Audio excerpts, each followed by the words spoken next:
안녕하세요. 효키랍니다. 자, 오늘 월요일이죠. 한국경제TV 방송 다녀왔고요. 자, 오늘 제가 준비한 내용은 대북 리스크는 언제나 단기에 마무리되었다라는 제목으로 보냈습니다. 근데 우리 또 작가님이 또 제목은 굉장히 멋있게 잘 뽑아주셨죠? 자, 오늘 한번 해볼게요. 일단은 예전에 한번 사실 다뤘었던 내용이긴 해요. 근데 이제 그런 이슈가 있을 때마다 제가 또 설명드리고 여러분들은 또 참고를 하시면 좋기 때문에 오늘 한번 준비를 해봤고, 지난번과는 조금 이제 업그레이드된 내용을 한번 준비를 한번 해봤습니다. 자, 볼게요. 사실 이제 이 대북 리스크 김정은 위원장이 지금 사망했는지 안 했는지는 솔직히 알 수 있는 사람은 없어요. 뭐 가끔가다 어떤 사람이 나와가지고 지금 뭐 사망한 것 같다, 혹은 뭐 사망하지 않고 건강하다라고 이렇게 얘기하는데, 만일 제가 여기서 여러분들께 김정은 위원장 사망한 것 같습니다, 혹은 사망하지 않는 것 같습니다 얘기하면은 저 간첩이죠. 네, 사실 지금 거의 간첩 말고는 이거를 갖다가 100% 정확하게 알 수 있는 사람은 없어요. 그렇기 때문에 사실 뭐 어떤 분이 지금 보면 이제 북한에 계셨던 분들도 이제 많이 얘기를 하잖아요. 어떤 분은 좀 높은 자리에 계셨던 분도 계시고, 어떤 분은 그냥 일반 꽃제비 출신 분도 계시는데, 뭐 참고 정도만 여러분들이 생각하시면 될 것 같고요. 뭐 그런 게 어느 방향으로 솔직히 튈지는 알 수가 없습니다. 왜냐면은 이제 어떤 분도 말씀하셨지만, 이제 김정은 위원장을 포함해서 이제 북한에서는 그 최상위권 있는 그들이 건강이 나쁜 것과 뭐 사망 이거에 대한 부분은 거의 이제 최고 존엄이라고 그랬나? 예, 최고 존엄이기 때문에 알 수 있는 사람은 거의 없다. 발표할 때까지는 뭐 그렇게 얘기를 하잖아요. 자, 근데 우리는 사망을 했든지 안 했든지 모든 케이스를 이미 다 알고 있어야겠죠. 그리고 그때 맞춰서 우리가 어떻게 해야 될지 좀 미리 알고 있어야 되기 때문에 제가 오늘 내용 준비해봤습니다. 자, 시작해 볼게요. 이제 이번 리스크 같은 경우는 실제 예를 찾는 게 진짜 어려웠어요. 비슷한 사례는 되게 많더라고요. 보면은 북한 말고도 일단 첫 번째 조건이 그거예요. 공산주의 국가. 그죠? 민주주의 국가가 아니고 공산주의 국가에서 첫 번째 조건. 두 번째, 지도자가 임기 중에 사망을 해야 돼요. 그랬을 때 세 번째 조건, 임기 중에 사망을 했을 때 그 국가의 주식시장이 어떻게 됐고, 그와 관련된 다른 국가들의 주식시장이 어떻게 됐는지, 이게 세 가지 조건이 맞춰져야 되는데, 북한 같은 경우는 그저 사실은 이제 공산주의 국가 내에서도 좀 특이한 케이스이긴 하잖아요. 완벽하게 똑같은 예를 찾기가 사실은 참 어려웠습니다. 근데 공통점이 있어요. 공통점이 북한이든지 뭐 어디든지 마찬가지로 이렇게 리스크가 있었던 부분들, 특히 북한 리스크 같은 경우는 모두 단기간 내에 정리되는 경향이 굉장히 많았다. 굉장히 많은 게 아니고 모든 케이스 전부 다 단기에 다 정리가 됐어요. 뭐 누가 사망을 한 거든지, 아니면 뭐 누가 이제 미사일을 쐈든지 핵실험을 했든지, 사실 단기에 모든 게 다 원상복귀 이상으로 해결이 됐습니다. 그 부분 뒤에 체크해보면 될 것 같고요. 하나씩 좀 설명을 좀 보면서 좀 설명해 드릴게요. 이제 북한의 리스크를 크게 세 가지로 한번 분류를 해봤습니다. 그 리스크는요, 첫 번째, 포격 등 무력 도발. 말 그대로 북한이 막 미사일 쏘고 그죠? 폭탄 쏘고 이런 것들. 두 번째는 핵실험. 그리고 세 번째는 지도자의 사망. 우리가 겪을 수 있는 북한 관련 대북 리스크는요, 요 크게 세 가지로 나눌 수 있을 거예요. 자, 요거를 하나씩 좀 보면서 제가 좀 여러분들께 설명을 드리겠습니다. 첫 번째, 포격 등 무력 도발 부분 한번 볼게요. 자, 보시면은 제 주식을 98년도 7월? 네, 여름쯤 그때부터 제가 사실 주식시장에 처음 들어왔어요. 근데 처음엔 몰랐지. 모르겠지, 그때는. 근데 이제 제가 그때부터 가지고 있었던 습관 중에 하나가 뭐가 있었냐면은, 모든 걸 다 이제 필기를 해요. 다이어리에 정말 그날 다 이제 적어놓는 이제 습관이 있는데, 제가 봤죠. 그래서 98년도부터 다이어리가 있어가지고 쭉 봤는데, 제 다이어리상 첫 번째 북한의 무력 도발이 언제였냐? 1999년도 1차 연평해죠. 북한 사람들이 진짜 믿을 수가 없다라고 생각하는 게, 옛날에 6.25 전쟁 때도 그랬잖아요. 평화 무드로 가는 것 같았는데 새벽에 공격을 했잖아요. 사실 1999년도 1차 연평해전 때도 마찬가지였습니다. 저때 당시에는 이제 저때 화요일이었는데, 햇볕 정책이 그때 이제 우리 정부 차원에서 시행이 되고 있었던 그때였고, 그때도 남북한 장성급 회담이 열리고 있었던 시기였어요. 실제 저 시기에 아마 회의를 하고 있었다라고 제가 기억을 하고 있는데, 그런 때였어요. 네, 햇볕 정책하고 있었고 남북 장성급 회담까지 하고 있었던 저 시기에 연평도에서 이제 연평해전이 벌어진 거죠. 그때 이제 많은 우리나라 병사들이 사망했고 부상을 했고, 그때 트라우마로 지금까지 어려우신 분들이 정말 많은 걸로 알고 있는데, 자, 그때 상황을 한번 볼게요. 보시는 대로 그때 당시에는 시장 분위기가 일단 상승장이었습니다. 시장이 상승하는 중이었고, 당일 종가는 아무래도 이제 이때가 좀 굉장히 큰 이슈였기 때문에 당일 종가는 2.21% 급락을 마감했어요. 근데 1개월 후의 종가는, 그때가 803포인트였는데 1개월 후에는 982포인트가 올랐습니다. 거의 그날 종가 기준으로 딱 1개월 후의 종가는 22.2%가 급등했어요. 급등한 거죠. 한 달 만에, 그죠? 한 달 만에 지수가 22% 올랐으니까 엄청나게 오른 거죠. 자, 두 번째는 2002년도 2차 연평해전 때입니다. 저 때는요, 참 그런 게, 저 때가 이제 2000년도 월드컵 시기였어요. 네, 월드컵이 하던 시기였었는데, 한참 월드컵 기간 중에 저런 상황이 발생을 했습니다. 네, 근데 그때 당시에는 잘 아시겠지만 시장이 이제 하락 추세로 들어가고 있는 중이었잖아요. 2000년도 초반부터 사실 지수가 내려가고 있었기 때문에 하락장이다라고 보시면 될 것 같고, 그날 보시면은 종가가 장중에 좀 힘들었어요. 흔들렸는데 746.23포인트 마감했습니다. 오히려 전날보다 0.47% 지수가 올라가서 마감했고요.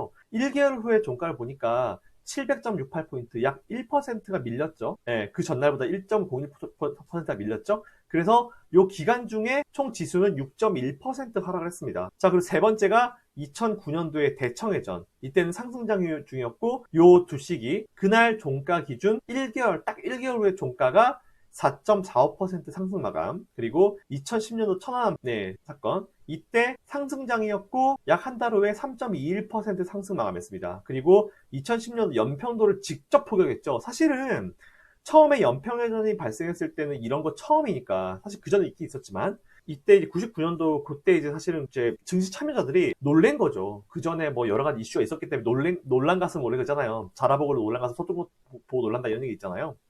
이미 좀 많이 놀렸었던 가슴이 있었는데 이제 거의 회전까지 벌어지니까 지수가 많이 밀린 것이고, 2010년도 연평도는 사실은 다른 케이스랑은 조금 달라요. 왜냐면은 일단 장은 상승장이었는데 원래는 그냥 바닷가에서 싸우는 거였잖아요. 바다에서 싸운 거고, 천안함 사건 같은 경우 심지어 이제 천안함이 또 이제 피격을 당했잖아요. 네, 그랬었던 적이었는데 2010년도 연평도는 연평도를 진짜 포격을 했습니다. 네, 그래서 여러분들이 막 CCTV 같은 거 보시면은 떨어져가지고 그 주민들이 막 도망가시고 하는 거까지 다 찍혔잖아요. 그때 막 우리 해병대 병력들 막 나오랬잖아요. 저 때는 우리나라 땅을 직접적으로 공격을 했습니다. 네, 그랬기 때문에 이건 진짜 이때 연평도 포격 때는요, 정말 분위기 심각했어요. 정말로. 이거 자칫 잘못하면 전쟁으로 할 수 있겠다. 왜냐면은 직접적으로 우리나라의 어떤 그 땅을 공격을 한 거기 때문에 이건 진짜 심각하게 될 수도 있겠다라고 해서 공포감은 진짜 장난 아니었거든요. 네, 근데 보시면은 요때도 기준으로 보더라도 그날 종가 기준으로 한 달 후에는 5.3%라는 지수 상승이 있었어요. 하락장이었었던 케이스 빼고는 나머지는 모두가 상승장 분위기가 저 이슈들을 다 이겨버렸다 해도 과언이 아닌 부분이잖아요. 그죠? 그리고 얘네들이 저는 좀 느껴지는 부분이, 처음에는 그냥 요래요래 하다가 점점점 뭔가 강도를 더 높여가는 그런 어떤 느낌이 확실하게 있어요. 네, 그런 부분은 참 진짜 왜 저러나 싶을 정도로 좀 심각합니다, 상황이. 왜 그런지 모르겠어요, 솔직히 잘. 그러면은 그 다음 케이스 한번 볼게요. 바로 핵실험이죠. 북한에서는 핵실험이 총 6차례가 있었어요. 자, 그거를 하나씩 보면서 말씀드릴게요. 자, 1차 핵실험입니다. 때는 2006년도 10월 9일입니다.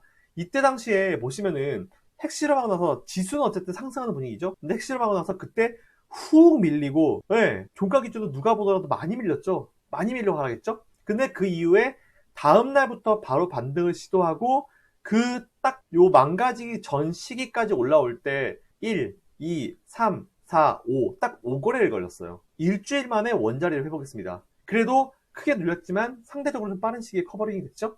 자, 그럼 그 두 번째 시기 볼게요. 두 번째 시기는 2009년도 5월 25일이에요. 자, 근데 앞에서랑은 좀 다르게, 앞에는 음봉으로 쭉 내려가고 음봉 마감이잖아요. 근데 2차 실험 때를 보면은 양봉 마감이죠. 그리고 아래 꼬리를 길게 달아버렸죠. 누가 보더라도 별로 신경 쓰지 않겠다. 이때부터 좀 그런 느낌이 좀 강했습니다. 자, 그럼 3차 볼게요. 자, 3차 때는 그냥 무시해요. 자, 2차 때는요, 그냥 뭐 아래 꼬리 길게 만들고 양봉 갔다가 조금 내려왔다가 오르락내리락. 그때 사실 시장이 그런 시장이었기 때문에 저런 흐름이죠. 근데 3차 때는 핵실험 했어요. 2013년도 2월 12일 날 했고, 그날 음봉 마감했는데 그 다음날 바로 장대 양봉을 뽑아버립니다. 그죠? 장대 양봉 뽑아버리고 정말 뻘쭘하게도 이날 하고 나서 한 2주 만에 지수가 얼마가 올라가요? 거의 10%가 넘게 올라가죠. 2주 만에. 대단하죠? 그죠? 자, 이렇게 보실 수 있을 것 같고요. 자, 4차 보겠습니다. 4차. 사실 4차 이때 당시에는요, 2016년도 1월 이때 당시에는 좀 글로벌 이슈들이 되게 많았어요. 이때 당시에 뭐 이제 터키 쪽에 뭐 포격 사건도 있었고, 사실 되게 많은 어떤 이슈도 있었거든요. 좀 싱숭생숭했어요, 분위기 자체가. 시장 분위기 자체가 좀 그런 애매한 분위기여서 뭐 하락장 분위기 느낌이 좀 분명히 날 때였고요. 보시면은 그때 당시 핵실험하고 아래꼬리를 달았는데 오히려 이제 대외적인 글로벌 악재 때문에 좀 지수가 많이 내려갔었던 그런 케이스가 있죠. 근데 딱 요 날만 놓고 보면은 아래 꼬리를 길게 닫아버리죠. 그죠? 어쨌든 끌어올리기 위한 어떤 끌어올리고 싶어하는 힘이 훨씬 더 강력하다라는 부분. 자, 그리고 5차 볼게요. 5차 보시면은 2016년 9월 9일 날 했습니다. 핵실험하고 그 다음날 개파를 한번 훅 했다가 그때부터 바로 치고 올라오죠. 원자리로 올라오는데 한 5거래일 정도밖에 안 걸리고요. 자, 그 다음 마지막 6차 시기 한번 보겠습니다. 자, 발생일이 9월 3일 일요일 날, 우리나라 시간으로 9월 3일 일요일 날 발생을 했고요. 그 다음 월요일 날이 바로 첫 거래일인데 오히려 양봉 마감했죠? 윗꼬리가 나오긴 나왔지만 양봉 마감했습니다. 자, 그럼 여러분 보시는 대로요.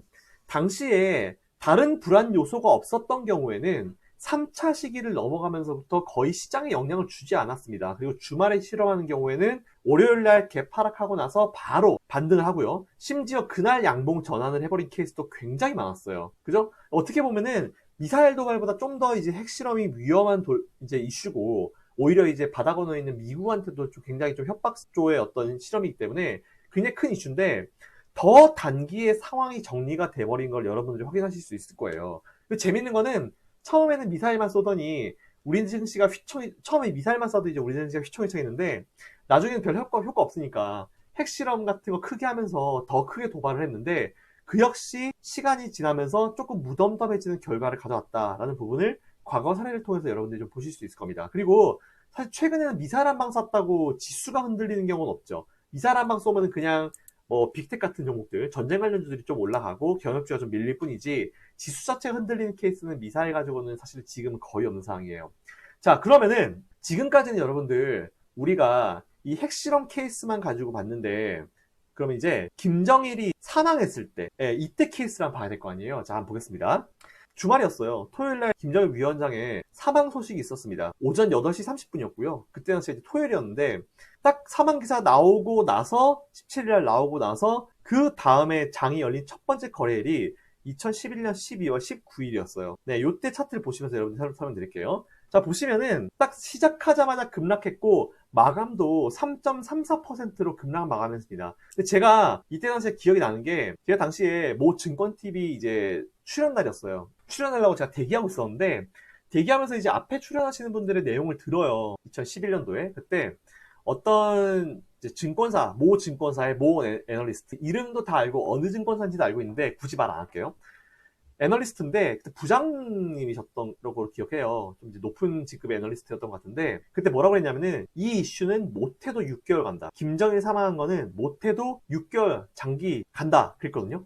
저는 좀 왜냐면은 이게 장기로 간 이슈는 아니다라고 저는 판단했거든요. 어쨌든 간에 그래서 뭐 지켜봤죠. 근데 이거는 단 이틀 만에 그날 3% 마감하고요. 그 다음날 아래꼬리 양봉 마감하고 그 다음날 바로 커버링 해버리죠. 굉장히 뻘쭘하게 6개월 걸린다 그랬는데 굉장히 뻘쭘하게 6개월이면 언제예요? 한 두 달 후에 그날이 차트가 한 1800 근처 1770 근처 마감했고 한 두 달 있다가 지수가 2000포인트가 넘어갔으니까 대략적으로 보더라도 한 20%? 10한 5%는 지수가 올라갔겠네요. 한 두 달 만에. 그래요. 자, 제가 사실 이 얘기를 왜 하는지 여러분들께 좀 말씀을 많이 드려서 아시죠?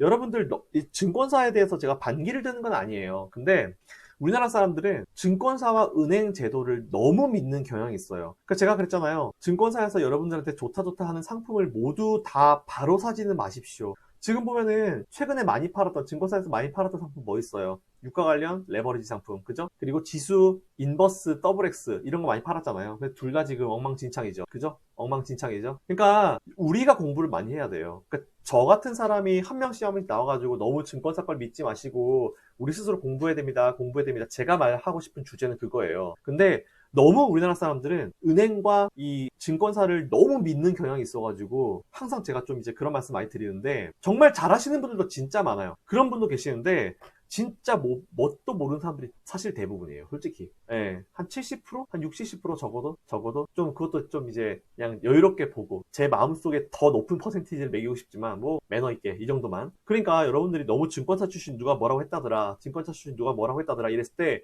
절대적인 믿음을 주지 마세요. 누가 딱 주잖아요. 그러면은 그거를 알겠습니다 하고 뭐 상품이면은 상품 설명서를 갖고 오고 아니면 종목이면은 알겠습니다 하고 기억만 해요. 그랬다가 여러분들 스스로 공부하고 그걸 분석하는 시간을 분명히 가져야 돼요. 아시겠죠? 아니다 싶으면 아닌 거예요. 보셨잖아요. 이 유가 관련 지금 레버리지는 어떻게 되고 있어요? 상장 폐지 계약 나오고 있고 금감원에서 나서가지고 투자주의보 날리고 있고 뭐 자, 아무튼 간에 제가 말씀드리는 건 그거예요. 너무 저를 믿는 것도 마찬가지고, 증권사도 믿지 마시고, 저도 믿지 마시고, 은행도 믿지 마시고. 전 최대한 뭐 사실 여러분들께 많이 도움을 드리고 싶어서 하기 때문에 듣기 싫은 얘기도 되게 많이 할 거예요. 근데 저는 진짜 여러분을 위해서 도움이 되는 내용들을 하는 거니까. 제가 사실 이렇게 한다고 해가지고 뭐 돈이 벌리는 것도 아니잖아요. 그러니까 그거 참고하시고, 저의 어떤 본심을 좀 여러분들이 알아주셨으면 좋겠습니다.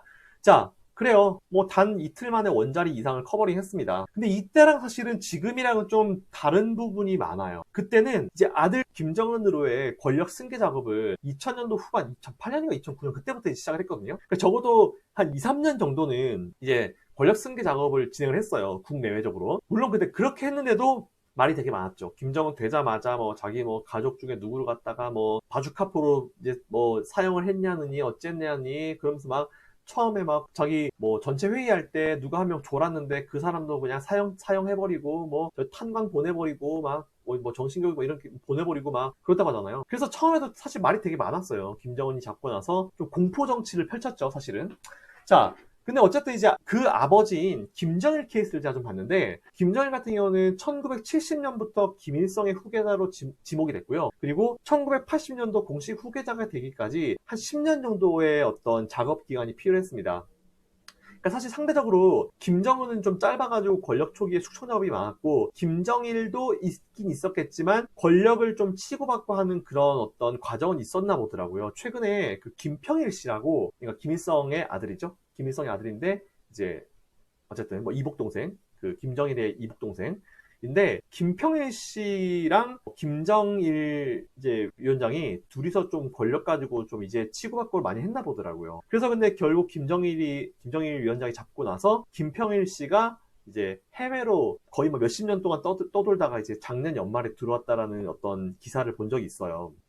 자, 그것처럼 그때도 분명히 이런 게 있었어요. 권력 다툼이 있었어요. 근데 밀려난 사람은 뭐 해외로 돌다가 이제 된 것이고, 김정은 같은 경우는 나이가 어리기도 하고 뭐 처음에 공포정치를 많이 펼쳤었죠. 갑작스럽게 김정은이 사망을 할지 아니면 뭐 살아있을지 모르겠는데, 만약 갑작스럽게 사망하는 경우에는 계산법이 굉장히 좀 복잡해질 거예요. 만약 뭐 중국이 들어가가지고 뭐 하고 막 하는데, 변동성은 나오긴 나올 겁니다. 하지만 결론부터 말씀드리면은 단기에 끝낼 거예요. 아시겠죠? 절대로 장기로 끌고 갈 이슈는 아닙니다. 자, 근데 만약 북한에 이제 주식 거래소가 있었고요. 그게 글로벌 자금 쪽에 개방이 되어 있고, 우리나라랑 북한이랑 서로 이제 수출입을 하는 그런 관계가 원활한 상황이라고 하면은, 솔직히 뭐 북한에 이제 저렇게 지도자 사망을 많이 하게 되는 경우가 발생하면은 당연히 이제 북한 내 증권시장 급락할 것이고, 그에 따라서 북한 쪽에 들어가 있는 글로벌 자금들도 굉장히 어지러워가 정신이 없을 것이고, 그리고 수출입을 직접적으로 하고 있는 나라들도 데미지가 다 있을 거예요. 근데 사실은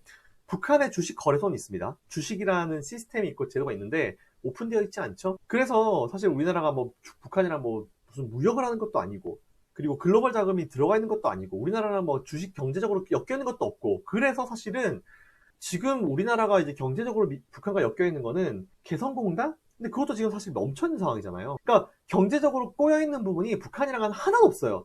단순히 지금 땅이 좀 붙어있던 이유만으로 이제 지정학적 리스크 이런 얘기로 수십 년 동안 진짜 우리나라 증시에 영향을 많이 미쳐왔는데, 솔직히 김정은 사망이 우리나라에 길게 이슈를 줄 만한 것들은 없어요. 정말 간단한 예로 김정은이 사망한다 해가지고 사우디가 꿈쩍거릴까요? 지금 베네수엘라 되게 어려운 상황이죠. 근데 베네수엘라 지금 사람들은 뭐 물 받아가지고 샤워하고 할 정도인데, 우리나라가 그걸 영향이 있어요? 없죠. 불 건너편, 바다 건너편에 있는 나라가 어떤 이슈가 발생하든지 우리랑 상관이 없어요. 그러니까 마찬가지예요. 지금 전 세계의 증시 흐름은요, 잠깐 조정을 거치고 다시 한번 재상승으로 올라가는 그런 상황이 있어요. 돈을 엄청나게 풀었잖아요.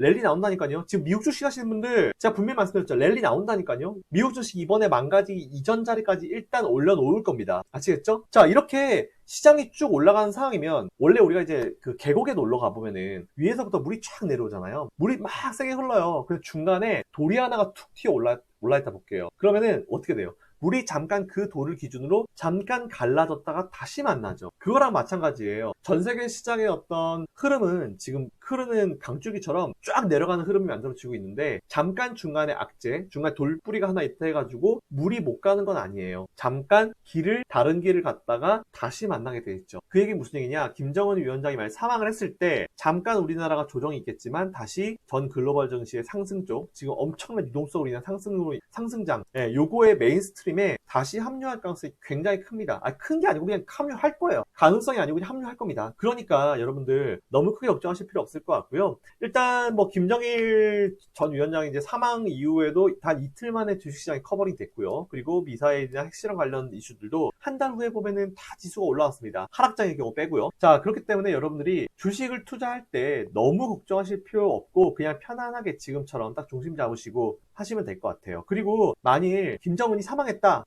이게 나오면은 아마 우리나라 시장이 잠깐 휘청할 거예요. 그때 인버스 매수한 개인들은요, 인버스를 매도할 수 있는 정말 좋은 기회가 될 겁니다. 그러니까 그때 꼭 인버스를 매도하시고 나온 다음에 레버리지 쪽으로 갈아타세요. 이미 레버리지를 많이 매수하신 분들이 많아요. 저는 몇 달 전, 몇 주 전부터 계속 레버리지를 말씀드렸기 때문에 레버리지를 매수하신 분이 그래도 좀 많았으면 좋겠는데 개인들은 인버스 쪽에 많이 베팅했더라고요. 근데 개인들은 인버스를 많이 매수했는데 인버스를 제일 많이 매도한 게 어디냐? 기관이에요. 그럼 또 항상 개인들은 기관들한테 가지고 놀림을 당하고 있죠. 자, 기관들한테 그런 가지고 놀림 안 당하려면 어떻게 됩니까? 우리가 공부해야 돼요, 여러분들. 아시겠죠? 공부하실 수 있는 자료도 올려드릴 거고, 그리고 뭔가 분석이 필요하다, 아니면 뭐 알고 싶은 내용이 있으시다 하시는 분들은 제 이 영상 밑에다가 리플로 달아주세요. 그러면 제가 그걸 보고 좋은 내용이면은 선정을 해가지고 그거로 이제 주제 삼아서 글을 남겨드릴 수 있도록 하겠습니다. 자, 이 영상이 도움이 많이 되시는 분들은요, 요 바로 위에 구독 신청해 주시고 관련 영상, 뭐 도움이 많이 되시는 영상 쭉쭉 제가 올려드릴 거니까 그거 보시면 될 것 같습니다. 자, 이상 효키라였습니다. 감사합니다.